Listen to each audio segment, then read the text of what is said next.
Imagine a mission so secretive, so high stakes that the fate of an entire nation depended on it. How did the US finally bring down Osama bin Laden? The story is even more intense than you think. On September 11, 2001, the world watched in horror as terrorists attacked the United States. It was a day that would forever change the course of history. The attacks were meticulously planned and executed by 19 militants associated with the extremist group Al-Qaeda. They hijacked 4 commercial airplanes, turning them into weapons of mass destruction. 2 planes were flown into the iconic Twin Towers of the World Trade Center in New York City, causing the buildings to collapse within hours. Another plane struck the Pentagon, the heart of the United States Department of Defense. The mastermind behind this horrific act was Osama bin Laden, the leader of Al-Qaeda. Bin Laden had long harbored a deep-seated hatred for the United States and its policies. Born into a wealthy Saudi family, bin Laden used his resources to fund his extremist ideology. He declared a holy war against the United States, citing its support for Israel and its military presence in the Middle East as primary grievances. Bin Laden saw America's presence in the Middle East, particularly in Saudi Arabia, as a violation of Islam. He believed that the US was waging a crusade against his religion and sought to expel American forces from the region. This belief was shared by many radical Islamic groups who saw the US as an oppressor. Bin Laden's rhetoric resonated with these groups, fueling anti-American sentiment and leading to widespread protests. Using his vast wealth, bin Laden established Al-Qaeda, a terrorist network with a global reach. He recruited followers from around the world, training them in remote camps and preparing them for jihad.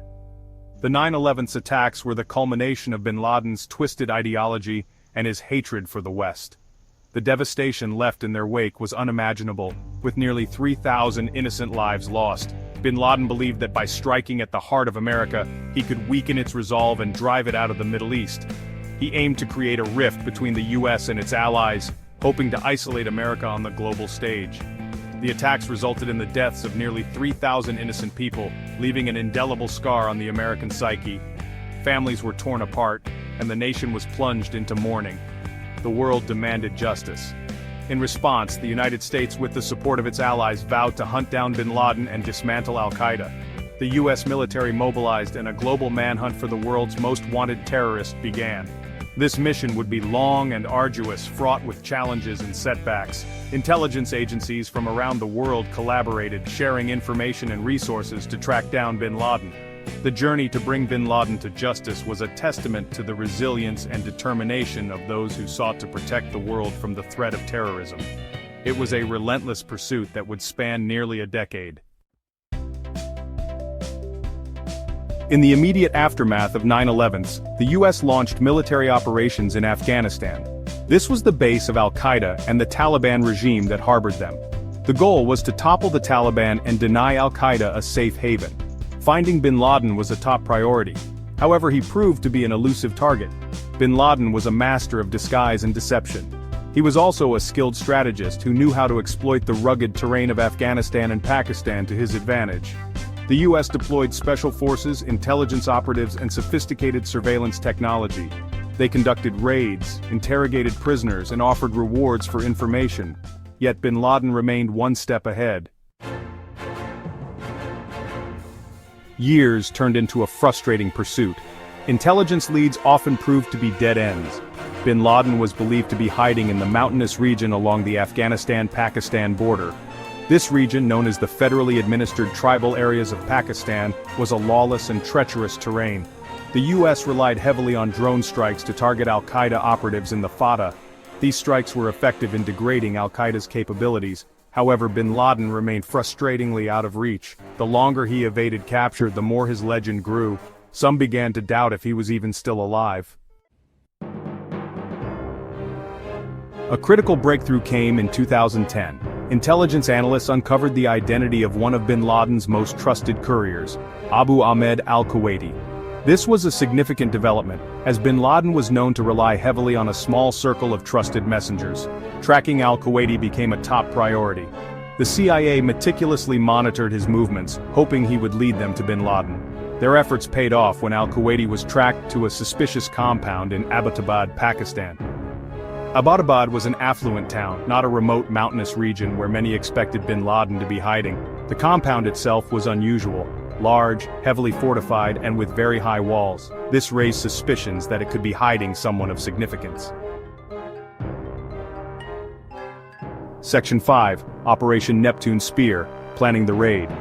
Based on the intelligence gathered, President Barack Obama authorized a daring raid on the Abbottabad compound. The mission, codenamed Operation Neptune Spear, was entrusted to a team of elite Navy SEALs from the United States Naval Special Warfare Development Group, also known as DevGRU or SEAL Team 6. The raid required meticulous planning and absolute secrecy. The SEALs trained extensively on a replica of the compound, rehearsing every possible scenario. The operation carried immense risk. Failure was not an option, as it would have severe consequences for United States interests and could potentially lead to a wider conflict. Into the Dragon's Lair, the Abbottabad raid unfolds. On May 2, 2011, under the cover of darkness, the SEALs flew into Abbottabad in stealth helicopters.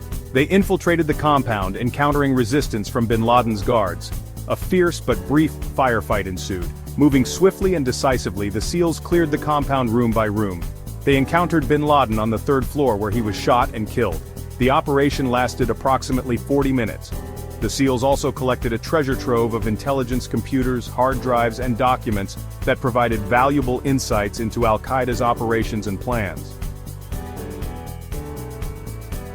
Justice served, bin Laden's reign of terror ends. News of bin Laden's death spread like wildfire across the globe. President Obama addressed the nation, announcing that justice has been done. This was a watershed moment in the global fight against terrorism. Bin Laden's death was a major victory for the United States and its allies. It delivered a powerful blow to Al-Qaeda, removing its charismatic leader and a potent symbol of jihadist ideology. It was a testament to the relentless efforts of the U.S. intelligence community and the bravery of the SEALs who carried out the mission. A world reacts: relief, jubilation, and lingering questions. The world reacted to bin Laden's death with a mixture of relief, jubilation, and caution. For many, it was a moment of closure, a symbolic end to a chapter that began with the tragic events of September 11, 2001. The news spread like wildfire, reaching every corner of the globe and eliciting a wide range of emotions. People celebrated in the streets of New York City, Washington, D.C., and other cities around the world. In these moments, there was a sense of unity and shared victory, as people from different backgrounds came together to mark the occasion. The sense of justice served was palpable. Fireworks lit up the night sky, and American flags were waved with renewed pride. It was a time of collective joy and relief, a moment when the world seemed a little bit safer. However, the celebrations were tempered with the understanding that bin Laden's death did not signal the end of terrorism. Many people remained cautious, aware that this was just one battle in a much larger and ongoing war against extremism. Al-Qaeda, though weakened, was still a threat. Security forces around the world remained on high alert, and military analysts warned that the fight against terrorism was far from over. Moreover, new terrorist groups inspired by bin Laden's ideology had emerged. These groups posed new challenges and threats, complicating the global security landscape even further. Some also questioned the legality and morality of the raid, particularly the decision to kill bin Laden, rather than capturing him alive. Legal experts and human rights activists debated the implications of this decision, raising important ethical questions. Others expressed concerns about the implications for U.S.-Pakistan relations, as bin Laden had been hiding in a Pakistani town not far from a major military academy. This raised questions about Pakistan's role and the future of its relationship with the United States. Legacy of a manhunt. The significance of bin Laden's demise. The killing of Osama bin Laden marked the end of a chapter in the global fight against terrorism, a moment that resonated deeply across the world. The killing of Osama bin Laden marked the end of a chapter in the global fight against terrorism. It was a moment of both relief and reflection for many, symbolizing a significant victory in the long and arduous battle against extremism. It was a victory hard won, achieved through years of painstaking intelligence work and a daring military operation. The mission, carried out by Navy SEALs, was the culmination of a decade-long hunt that involved countless hours of surveillance, analysis, and strategic planning. Bin Laden's death dealt a significant blow to Al-Qaeda, both operationally and ideologically. It disrupted their command structure, and sent a powerful message to other terrorist organizations about the reach and resolve of international counterterrorism efforts. However, the threat of terrorism remained. The elimination of one leader did not dismantle the networks of extremism that had spread globally. Vigilance and continued efforts were still necessary to combat the persistent and evolving threats. Bin Laden's death did not erase the underlying conditions that give rise to extremism.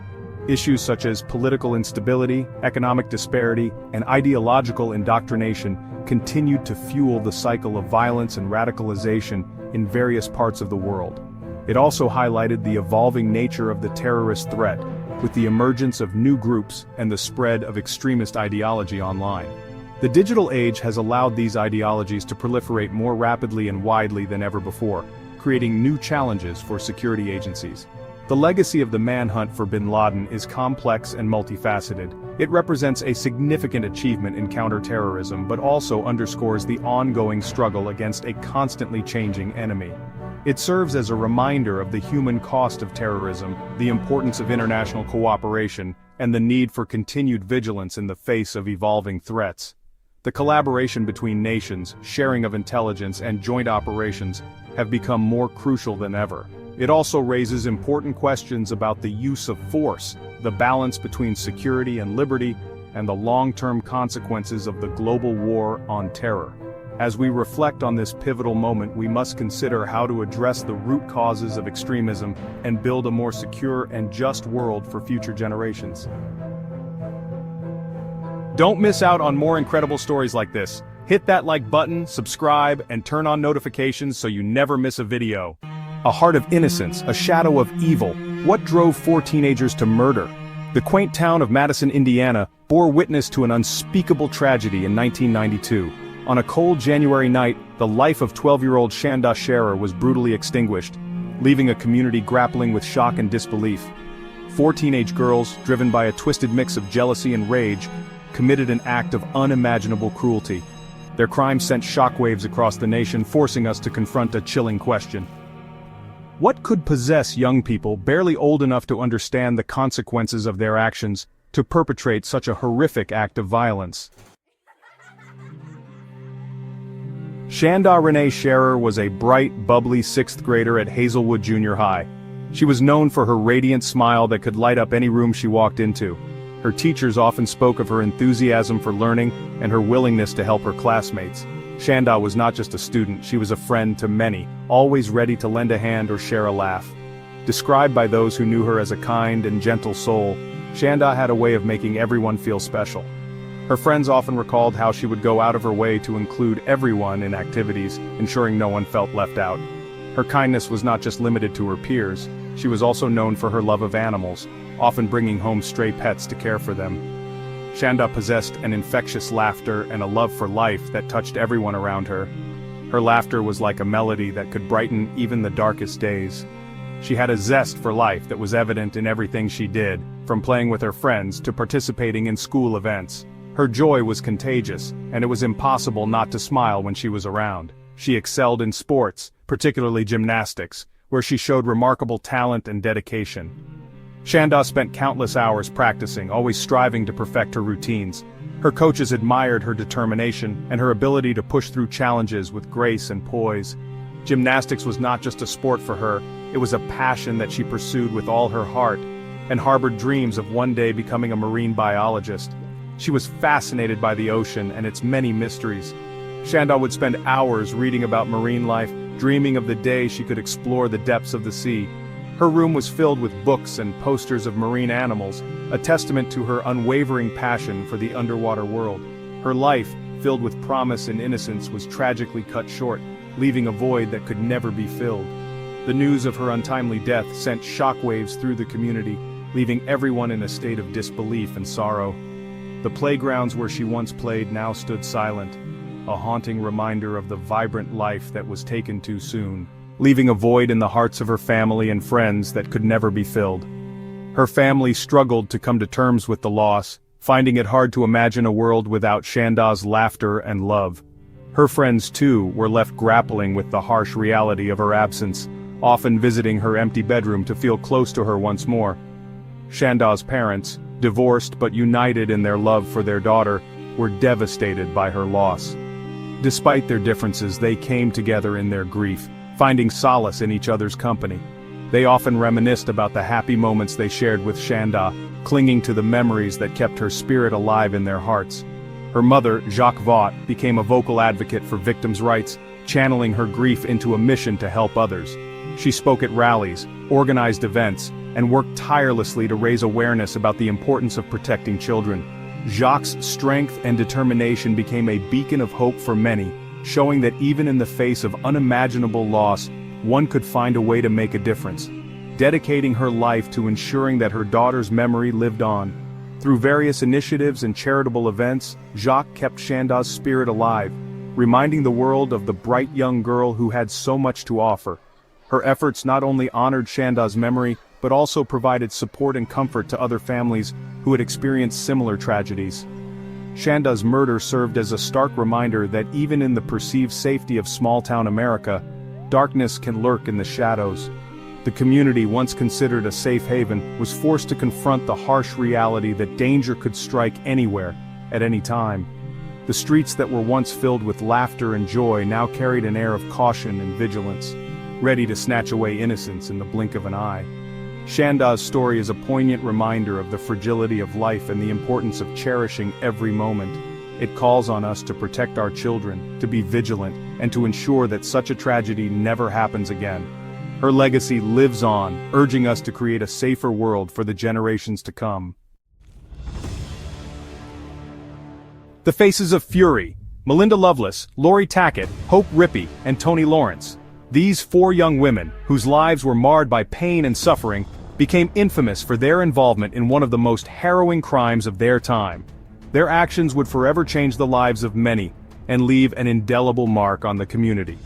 The four teenagers responsible for Shanda's death were Melinda Loveless, Lori Tackett, Hope Rippey, and Toni Lawrence. Each of them played a role in the tragic events that unfolded, driven by a complex web of emotions and influences. Their collective actions led to a night of unimaginable horror, culminating in the brutal murder of a young girl whose only crime was being in the wrong place at the wrong time. Each girl came from a troubled background, their lives marked by dysfunctional families, abuse, and a desperate search for belonging. These factors created a volatile mix, setting the stage for the tragic events that would follow. Their stories are a stark reminder of how deeply personal pain can manifest in destructive ways, especially when left unchecked and unsupported. Melinda Loveless, the purported ringleader, was a deeply troubled teen grappling with her own demons. Her life was a tumultuous journey through abuse and neglect, leaving her with a fractured sense of self. She struggled to find her place in the world, often lashing out in anger and frustration. Her relationship with her father was particularly toxic, filled with violence and emotional manipulation. Abused by her father and grappling with her sexuality, she projected her inner turmoil onto Shanda. Melinda's internal conflict and unresolved trauma created a dangerous cocktail of emotions that she could not control. Her need for power and control over her own life led her to exert that power over others in the most horrific ways imaginable. Lori Tackett, easily influenced and eager to please, became Loveless's second-in-command. Lori too had her own share of struggles, including a tumultuous home life and a desperate need for acceptance. She found a twisted sense of belonging in her relationship with Melinda, who provided the validation she so desperately craved. This need to be accepted and valued led her down a dark path where she became an active participant in the crime. She craved acceptance and validation, finding a perverse sense of power in participating in the horrific acts. Lori's involvement was driven by a combination of fear, loyalty, and a misguided sense of empowerment. She believed that by aligning herself with Melinda, she could gain the strength and confidence she lacked in her own life. Hope Rippey, plagued by low self-esteem and a desire to fit in, went along with the group, fearing rejection and further isolation. Hope's insecurities made her vulnerable to peer pressure, and she found herself swept up in the group's dynamics. Her need to be accepted by her peers overrode her moral compass, leading her to participate in actions she might not have otherwise considered. Toni Lawrence, though present during the initial abduction, later claimed she had no part in the torture and murder. Toni's role in the events remains a subject of debate. with some believing she was a reluctant participant, while others argue she was complicit. Her conflicting statements and actions have left many questions unanswered, adding another layer of complexity to an already tragic story. Her role in the tragedy remains a point of contention to this day. The legal proceedings that followed were fraught with emotion and controversy, as the community grappled with the enormity of the crime and the appropriate punishment for those involved. The case continues to be a poignant reminder of the devastating impact of violence and the importance of addressing the underlying issues that can lead to such acts. Jealousy's gripped the toxic brew of teenage angst and obsession. This potent mix of emotions can lead to devastating consequences, especially when left unchecked. Teenage years are often fraught with intense feelings and a desperate need for acceptance and love. When these emotions are combined with jealousy, they can create a dangerous and volatile situation. At the heart of this horrific crime lay a tangled web of teenage jealousy and obsession. The social dynamics of high school can be incredibly complex, with friendships and relationships often shifting rapidly. Gossip and rumors can spread like wildfire, fueling misunderstandings and heightening emotions. In this case, the toxic brew of jealousy and obsession led to a tragic outcome. Melinda Loveless had become fixated on Shanda, believing the young girl to be romantically involved with her on-again, off-again girlfriend, Amanda Heverin. This belief, whether grounded in reality or not, consumed Melinda. She saw Shanda as a threat to her relationship with Amanda, and this perceived threat ignited a firestorm of jealousy and rage within her. Fueled by a dangerous cocktail of possessiveness and rage, Loveless convinced her friends that Shanda needed to be taught a lesson that would ultimately escalate into unimaginable brutality. The power of influence and peer pressure cannot be underestimated, especially among teenagers who are still developing their sense of identity and morality. Loveless's friends, caught up in the drama and intensity of the situation, went along with her plan, not fully grasping the gravity of their actions. The girl's actions were not merely the result of a childish spat or a momentary lapse in judgment. They were the culmination of a series of poor decisions, fueled by intense emotions and a lack of guidance. The environment in which these teenagers found themselves played a significant role in shaping their behavior. Without proper support and intervention, their feelings of jealousy and anger festered and grew, leading to a tragic and violent outcome. They were the product of a toxic environment where insecurity, peer pressure, and a lack of healthy coping mechanisms festered into something dark and sinister. The pressures of adolescence can be overwhelming, and without the right tools to navigate these challenges, teenagers can easily become overwhelmed. In this case, the lack of healthy coping mechanisms and the influence of negative peer pressure created a perfect storm of emotions that led to a horrific crime. The case served as a stark reminder of the devastating consequences of unchecked anger and the urgent need for intervention when troubled youth exhibit warning signs of violence. It highlights the importance of providing teenagers with the support and resources they need to manage their emotions and navigate the challenges of adolescence. By recognizing the warning signs and intervening early, we can help prevent such tragedies from occurring in the future. The story of Melinda Loveless and Shanda serves as a powerful example of the potential consequences of teenage jealousy and obsession, and the critical need for awareness and intervention.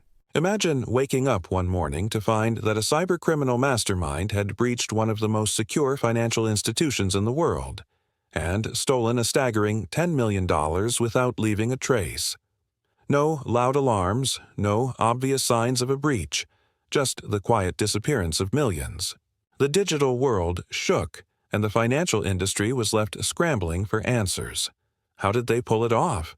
Who were these hackers, and how did they outsmart one of the most advanced security systems in the world? Stay tuned as we take you through one of the most shocking, sophisticated, and mind-blowing cyber heists in history. The unlikely target. A digital fortress. Breached at first glance, the target appeared to be nearly untouchable. This was no small company. This was a multi-billion-dollar financial giant with a reputation for having one of the most sophisticated security infrastructures in the world. Encrypted systems, firewalls, multi-factor authentication, and highly trained security experts on staff, this institution was considered a fortress. No hacker, they believed, could ever break through their defenses. Yet, someone did. But how? The hackers didn't attack head-on. They didn't launch a brute force attack or try to crash the system in a typical way. Instead, they approached this job like a digital surgeon, carefully carving their way through layers of security without triggering any alarms. They didn't rush. They were patient. They bided their time, slowly infiltrating the system until it was too late for the institution to react. The initial breach. A third-party weakness, the key to the heist wasn't a flaw in the institution's own security.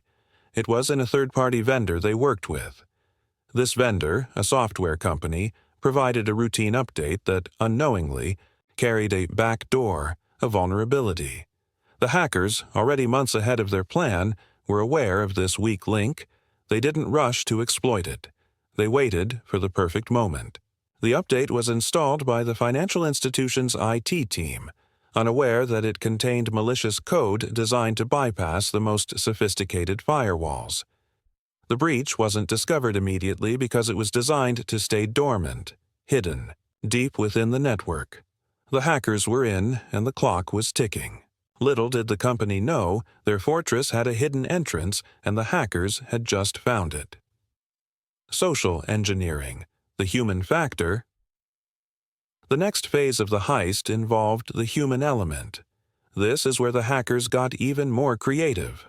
They initiated a targeted social engineering campaign, convincing employees, key members of the team who had access to sensitive data, into giving up their login credentials.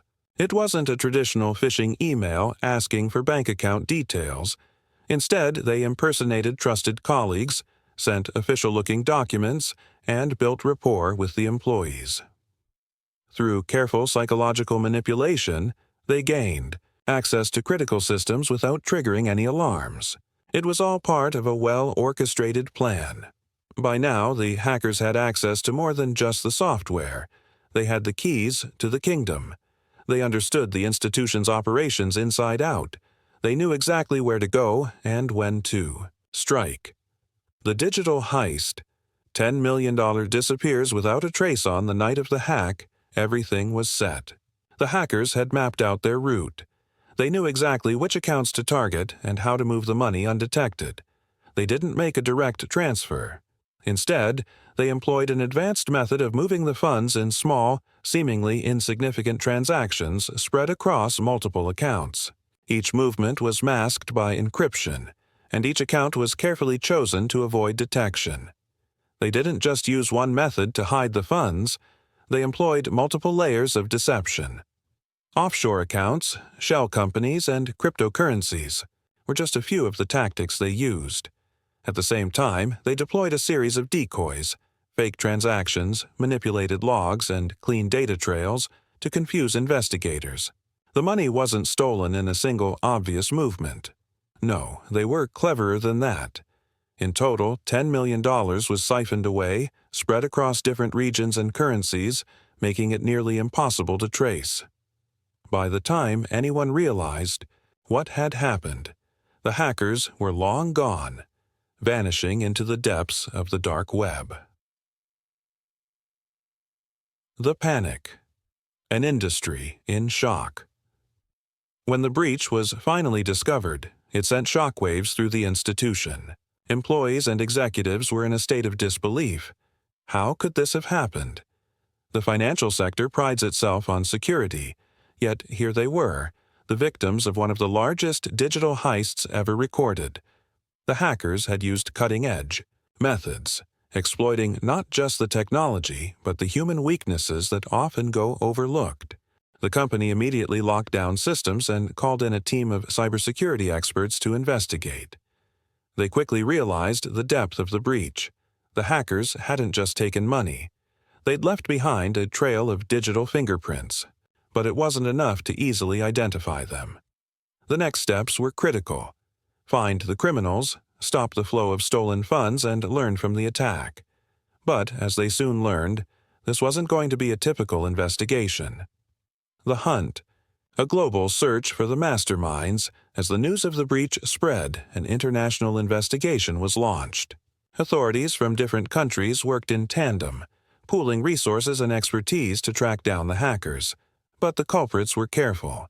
They covered their tracks by using sophisticated tools, VPNs, encrypted communication, and cryptocurrency exchanges to launder the stolen funds and stay anonymous.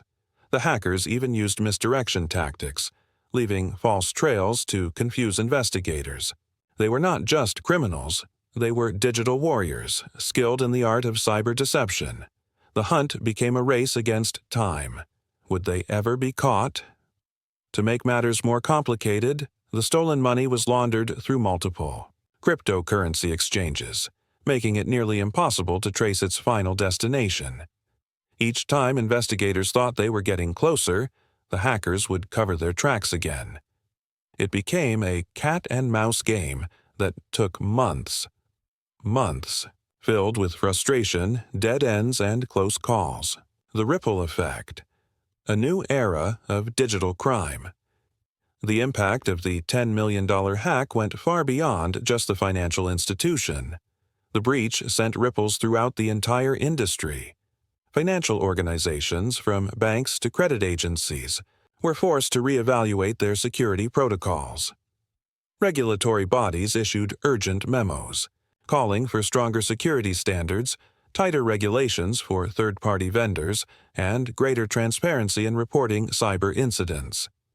In many ways, the attack was a defining moment, signaling that the threat of digital crime had reached new heights. This wasn't just an attack on a single organization. It was an attack on the very foundation of trust in the global financial system. Hackers had once been considered lone wolves or small, disorganized groups, but the sophistication of this attack hinted at something far more concerning: a new breed of organized cybercrime syndicates operating like well-funded corporations with tactics that rivaled military-grade cyber operations. The financial fallout. Beyond the stolen millions, the immediate financial fallout of the breach wasn't just the $10 million stolen, it was the long-term costs. The financial institution faced massive losses in reputation. Clients were concerned, and investors questioned the company's ability to protect their assets. They were no longer seen as invincible, and that perception took a hard hit. The institution was forced to spend millions on recovery, including hiring top-tier cybersecurity firms to audit their systems and rebuild their infrastructure. Furthermore, regulators stepped in, imposing fines and penalties for not meeting the necessary security standards. In the months that followed, the company struggled to regain the trust of its clients and partners. Many customers who had previously believed their financial assets were secure began pulling their investments, seeking safer alternatives. The ripple effect was vast, showing just how costly a breach of this magnitude could be. A wake-up call for cybersecurity. In the aftermath, the financial institution was forced to rethink its security protocols. They had built their system to be impenetrable, but the hackers had found a way in through the most unexpected channels. One of the biggest takeaways was the importance of third-party security. Vendors, partners, and contractors are often overlooked in the broader cybersecurity strategy, yet they are often the weakest link. Moreover, the breach highlighted the importance of regular employee training. The social engineering tactics used by the hackers were not just a matter of weak passwords or outdated software, they were a matter of human error. To combat this, companies began to invest heavily in training their employees to recognize cyber threats and respond to them appropriately. For many organizations, this attack became the wake-up call they needed. It wasn't just about installing the latest software updates or strengthening firewalls. It was about taking a more holistic approach to cybersecurity. From stronger vendor management to better employee awareness, this hack sparked a revolution in how businesses approached digital security. The cybersecurity arms race. How hackers innovate faster than defenders. The aftermath of the $10 million hack. One of the most unsettling realizations was the speed with which hackers innovate. Cybercriminals didn't just steal money, they demonstrated how far ahead they were in terms of technology, strategy, and creativity. With every countermeasure introduced by cybersecurity firms, hackers found new ways to bypass them. It became clear that we were in an arms race, a race where defenders were constantly playing catch-up. Hackers were no longer isolated individuals working in the shadows. They were part of well-organized, sophisticated networks that used cutting-edge tools and methods, often far more advanced than what many security companies were equipped to handle. As a result, the digital war between criminals and defenders reached new heights, with both sides continually developing new weapons for the battle. A digital age of risk and innovation. As the investigation into the $10 million hack continues, one thing is clear. We live in an age where the line between the physical world and the digital one is becoming increasingly blurred. A breach of this magnitude demonstrates the risks we face in our interconnected world, where money, information, and identities can be stolen with a few keystrokes. But it also shows us the resilience of the human spirit. We learn, adapt, and innovate.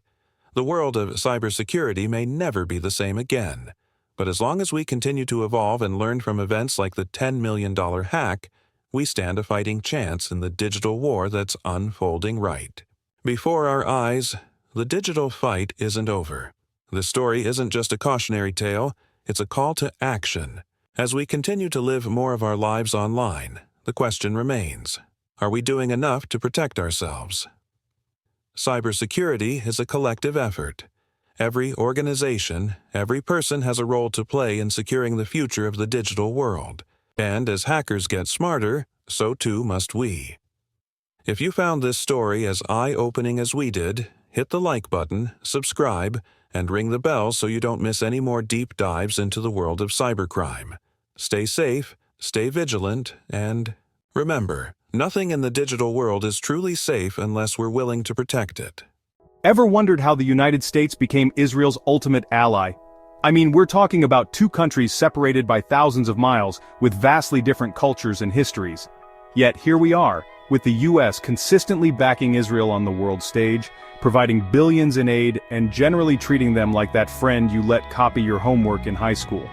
The story behind this power-packed relationship is more complicated than you might think, full of political maneuvering, religious fervor, and enough geopolitical drama to make your head spin. So buckle up, because we're about to dive deep into the often overlooked history of the US and Israel, and trust me, the truth might just shock you.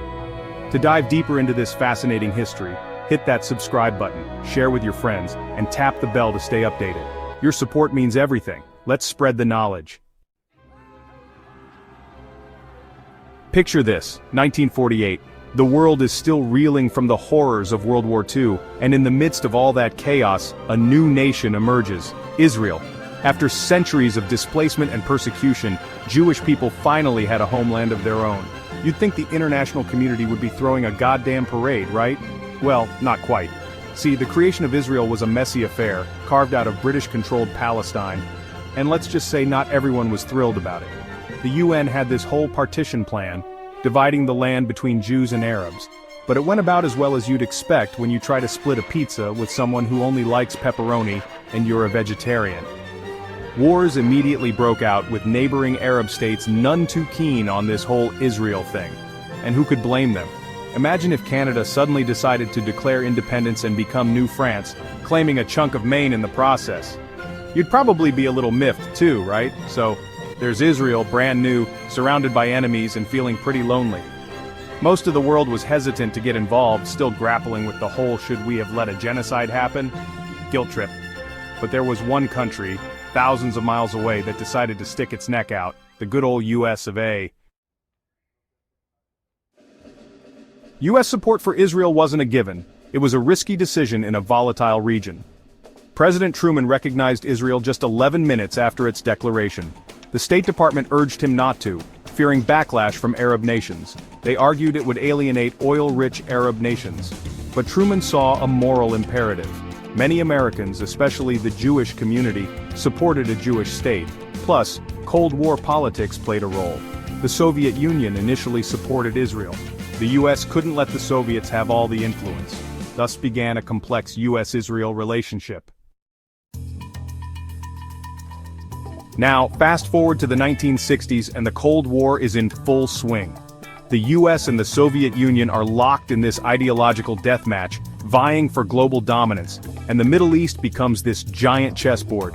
Israel, with its strategic location and burgeoning military might, starts looking pretty damn appealing to the US. They were like the scrappy underdog, always punching above their weight class, and America loves a good underdog story, almost as much as they love military hardware. So the US starts showering Israel with weapons and aid, transforming them into a regional powerhouse.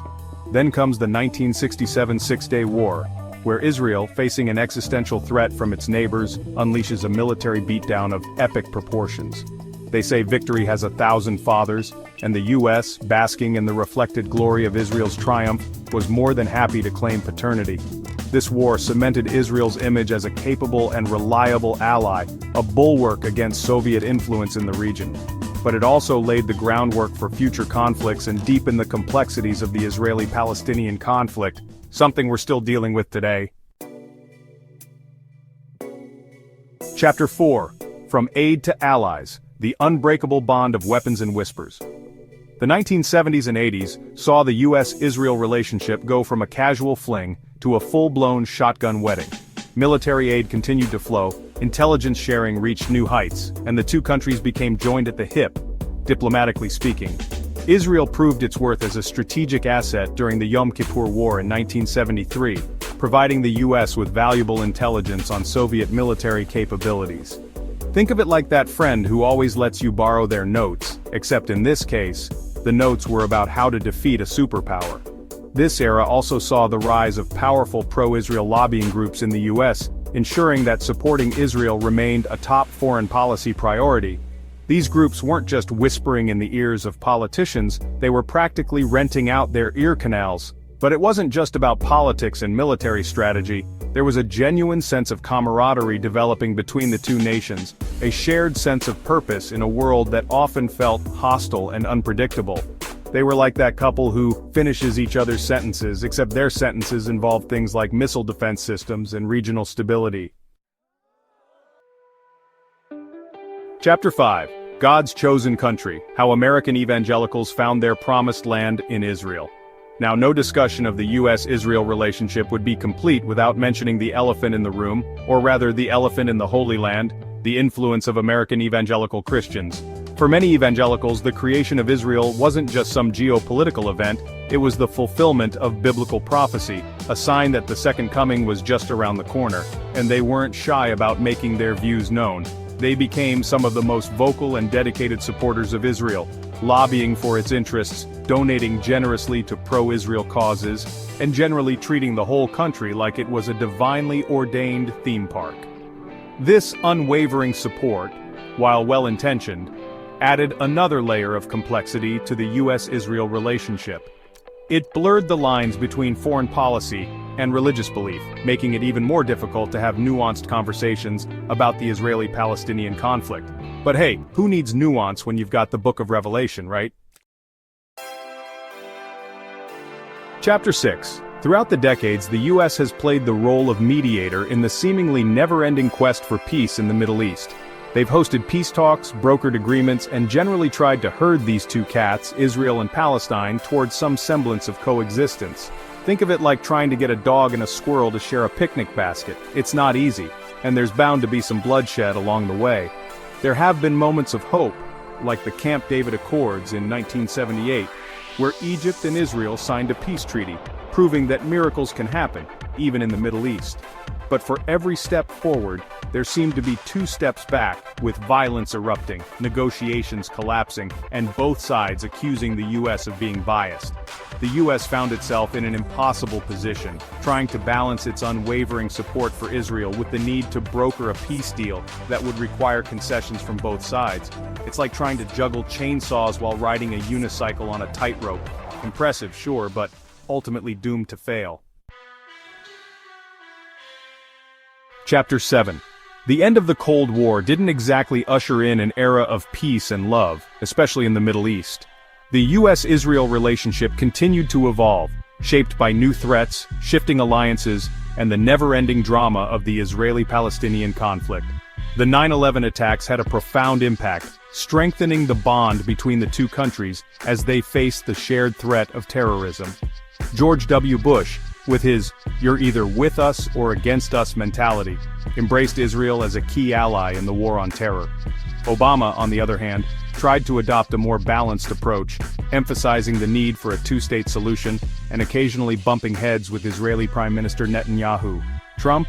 Well, he threw a grenade into the whole thing, moving the U.S. Embassy to Jerusalem and recognizing Israeli sovereignty over the Golan Heights, much to the delight of Israel and the consternation of pretty much everyone else. And now we have Biden, trying to navigate this minefield with the grace of a unicyclist on an ice rink. It's a work in progress, to say the least. Chapter 8. So, where do we stand today? The U.S. continues to be Israel's biggest benefactor, providing billions in military aid every year, enough to buy every American a falafel pita with hummus and pickles. But who needs affordable healthcare when you can have fighter jets? Beyond dollars, the U.S. and Israel collaborate on intelligence, cybersecurity, and defense. They're like tech geeks building weapons systems. The relationship has its critics. Some argue the U.S. is too beholden to Israel, ignoring its treatment of Palestinians. Others say the alliance is vital for U.S. interests and shared values. Whatever your stance, the U.S.-Israel relationship is one of the most consequential and complex in the world. It's a relationship that has shaped the Middle East and continues to spark debate. And it's a story that's far from over. So, there you have it. The roller coaster ride that is the U.S.-Israel relationship.